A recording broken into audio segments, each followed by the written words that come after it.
મારો એક ભાઈબંધ છે ને, એ 1.5-2 વર્ષથી છે ને જોબ જ શોધે છે. જોબમાં ઉપર, પછી નોકરી ઉપર, બધા ઉપર છે. પછી પેલું India.com એવું કંઈક પણ છે નોકરી માટેનું, પણ એને છે ને જોબ જ નથી મળતી. હવે એને જોબ મળે છે ને તો એને દૂર મળે છે. હવે ગમે ત્યાં દૂર મળે, ઇસ્કોન મળે, શિવરંજની મળે, બોપલ મળે, આંબલી મળે, એવી રીતે જગ્યા છે. પણ હવે દૂર મળે ને તો બી પગાર નથી આપતા.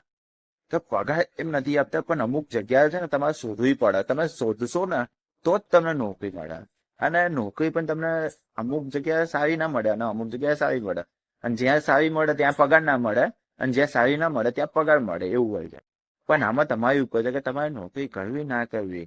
કેમ કે અમુક જગ્યાએ તમે શોધો, પહેલા જાઓ, 1-2 દિવસ ભરો, ડાયરેક્ટ ના નથી પાડી દેવાની. ગમે ત્યાં પણ જોબ જઈ આવવાનું.